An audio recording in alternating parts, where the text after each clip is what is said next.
Hello everyone, this is my apartment and this is my main living space.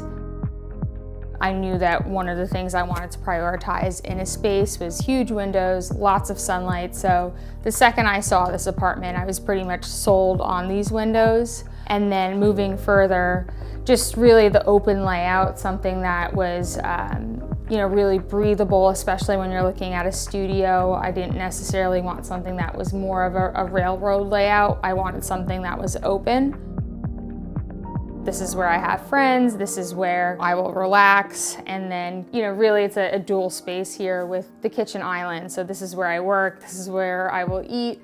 Inevitably, a lot of my friends will gather here too, but I think this is kind of the crossover from, the living room space into the kitchen.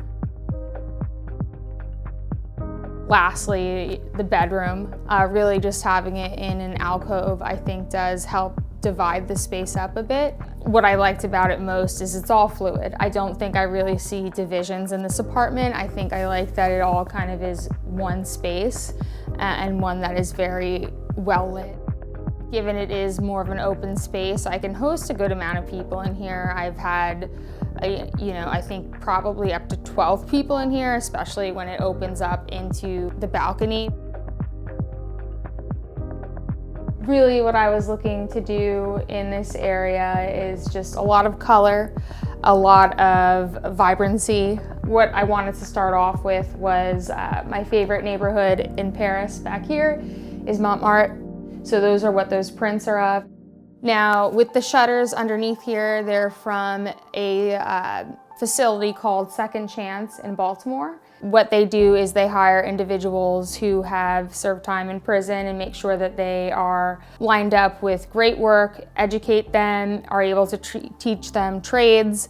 And what these are salvage shutters from a lot of different areas in DC, Maryland, and Virginia. And what they do is they salvage those homes and they will take parts that are very usable, like these shutters, and resell them. So it's a way that everything gets a second chance. This is probably the oldest piece of furniture that I've had. I've had it since 2014. And the reason why I liked it so much is it reminded me almost like an airplane with the metal paneling on the side and the way that the leather is kind of tufted in the middle. And the reason that I really like that is my dad, who passed away in 2014, worked in aviation. He owned a aviation business.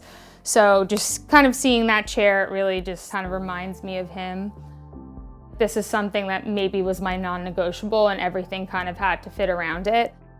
As I kind of settled into this space, I realized that these walkways are very important, realizing where you are really moving throughout the space. So I think really prioritizing mirrored furniture, whether it's the bar cart or glass furniture like the table, that just makes it seem bigger, is a big part of it. It does come down to really what do you need and what do you love. So the flooring is one of those things that I absolutely love, but it's definitely something that requires a lot of care. I do love how bright it gets, especially with these big windows. I think having a white floor really opens up such a small space. Pull back with that is you do have to be willing to mop the floors very often. You do have to be willing to get that magic eraser and really get down on the floor and kind of scrub those scuff marks out. But to me, I personally think it's worth it. With the window, I realized that's pretty much the first thing you're gonna see when you walk into the apartment. I wanted to put things that I cared about here, but one of the things I quickly soon realized is that with the sun in this large window is that everything became very, very sun bleached. Word to the wise, if you are in front of a very large window, it can really be that damaging. I thought, you're gonna experience some sun damaging, but it can be that intense. This is a very, very stark difference. Yeah, so I think the wood paneling definitely adds a layer of dimension that is very needed in a small space. I feel like it also helps separate what is the kitchen from what is the living room from what is my bedroom. So this is very, very thin wood paneling. I was not the one that purchased it, it was the landlord. But she, is someone who's great with design, and she really was able to, just pick something that wasn't too thick, and also something that, as a renter, if I did need to hang something up, I'm able to hang it up. So the bedroom area required the most thought, especially because it is technically smaller than all the other spaces. One of the ways that I did try to make it a little bit more cozy, a little bit more personalized, is with the wallpaper. And I do think that it kind of adds, once again, dimension. I think that's something that really is so important for the small spaces. Usually I tend to lean towards things like anthropology and things like that, just because I do enjoy the different colors, or even the fabrics. We have actual threading here, and that's something that I've enjoyed and have been able to tie in with the abstract painting that I have here from Dua Libri. When I'm looking at everything in my space, I want it to really spark a positive emotion, whether that be a memory, like with the prints of a trip with my mom in Paris, or even these magazines that I have here.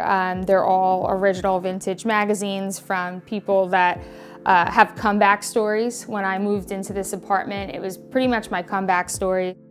Are they practical? Not necessarily, but when I look at these magazines and I look at these people, they really do inspire me.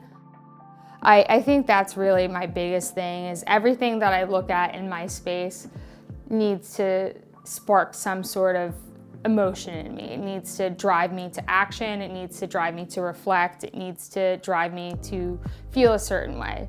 Is that always practical? Not necessarily, but it's always beneficial in my view. So that is, I think, my biggest tip, is just when you look at your space, everything should have some sort of real attachment or feeling to it. The vintage phone is... The screen works too? The screen works too, yeah. Hello.